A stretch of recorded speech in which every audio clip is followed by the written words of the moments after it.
Ya, kenapa ada Lailatul Qadar yang Allah Subhanahu wa taala mengatakan inna anzalnahu fi Lailatul Qadar. Ya, ada tiga paling tidak hikmahnya. Yang pertama adalah ujian keimanan. Al-imtihan lil iman. Kenapa?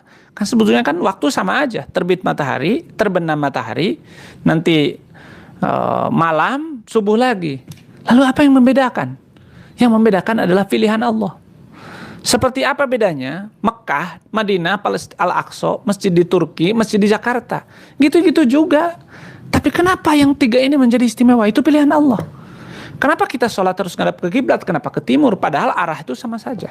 Nah, di sini ujian keimanan. Kalau kita beriman kepada Allah, maka kita akan mengikuti perintah Allah walaupun kita tidak tahu rahasianya. Apa ya rahasianya? Kenapa harus ke barat? Padahal ke timur kan sama juga. Nah, di situ latihan keimanan. Karena kalau tahu rahasianya semua, berarti kita bukan taat kepada Allah. Misalnya, kalau ke barat itu menyehatkan misalnya.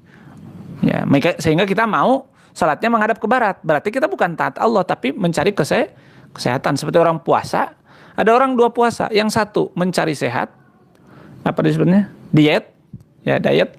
Yang kedua taat aja kepada Allah. Nah yang diet ini nggak dapat pahala, cuma dapat sehat, dapat langsing gitu. Nah itu. Maka Allah menegaskan di dalam surah Al-Baqarah, laisal birra an tuwallu wujuhakum qibalal masyriq wal maghrib, walakinnal birra man amana billah. Bagi kalian sih memang sama aja. Dulu ketika dipindahkan ke kiblat dari Baitul Maqdis ke Al-Aqsa, ribut orang Yahudi. Apa orang Islam pindah kiblatnya? Kata Allah, baik itu bukan barat, timur, selatan, sama aja.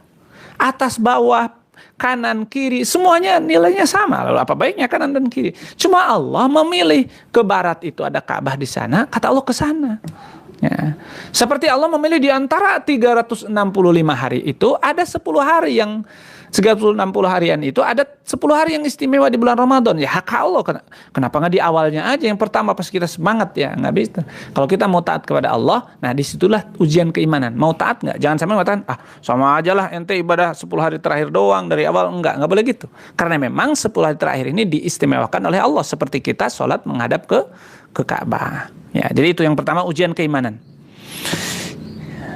Sehingga Allah mengatakan dari Al-Baqarah 177 tadi, laisal birra an tuwallu wujuhakum qibalal masyriq wal maghrib walakinnal birra man amana billah. Yang jadi kebaikan itu nilai imannya, percaya kepada perintah Allahnya ke barat. Yang kedua, ini sunatullah untuk menyemangati. Coba kalau bayangkan ibadah itu sama aja setahun ini, kita nggak akan bangkit-bangkit. Maka setiap seminggu ada Sayyidul Ayyam, hari Jumat. Minimal kita hari Jumat semangat baca sholawat, apa gitu.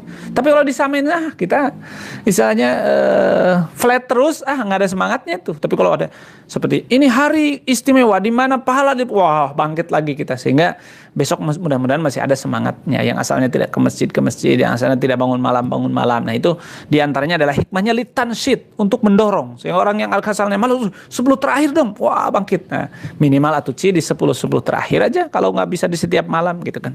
Yang kedua. Yang ketiga, anugerah Allah untuk melipat gandakan pahala umat Islam yang umurnya pendek-pendek. Ya. Yang dalam hal ini sebab nuzul ayat inna anzalnahu atau surat Al-Qadar, inna anzalnahu fi lailatul qadr. Lailatul qadri khairum min alfi syahr. Dalam hadis mursal ya, dan hanya ada hadis ini. Sesungguhnya Rasulullah Shallallahu Alaihi Wasallam menceritakan di hadapan para sahabat, ada seorang dari Bani Israel dulu, dari umat terdahulu yang pejuang, ya. Dia membawa senjata untuk turun di medan perang. 1000 tahun, umurnya panjang-panjang ya. Nabi Adam itu kan, Nabi Nuh itu dakwahnya 950 tahun, tidak tahu usianya. Dakwahnya 950 tahun. Itu sampai pas ditenggelamkan dan setelah diangkat Nabi. Ya kalau diangkat Nabi 40 berarti sudah 990 tahun. Belum dia hidup lagi setelah dibanjirkan. Jadi bisa 1000 tahun gitu. Nah itu. Jadi orang dulu panjang. Bayangkan kalau sholatnya 5 waktu. 5 kali 1000 tahun. Pahalanya banyak sekali.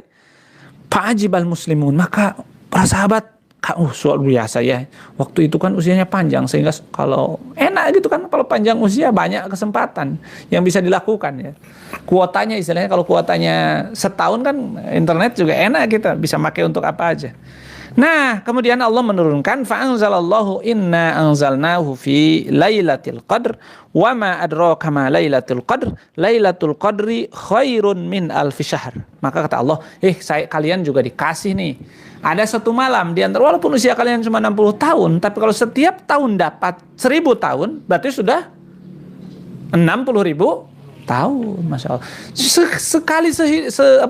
Sekali aja dalam sepanjang usia kita dapat Lailatul Qadar, sudah mengimbangi orang Bani Israel yang jihad 1000 tahun. Itu pahala dari Allah.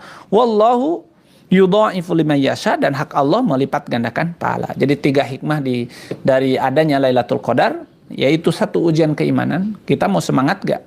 Kadang-kadang karena kita menganggap hari sama saja jadi tidak semangat. Jangan begitu. Yang kedua, untuk mendorong, memotivasi, mungkin lagi malas, sehingga ketika ada dorongan-dorongan, ada hari-hari besar, itu akan membuat orang tergerak. Dan yang ketiga adalah Allah ingin memberikan hak keadilannya kepada kita, gitulah, bahwa ketika pahalanya disiapkan oleh Allah sama, maka kesempatan beramalnya harus sama. Tapi usia kita pendek-pendek kan. Ya, istilahnya kesempatan hidup kita pendek dengan berbagai kondisi, maka Allah memberikan pelipat gandaan pahala dengan cara Lailatul Qadar.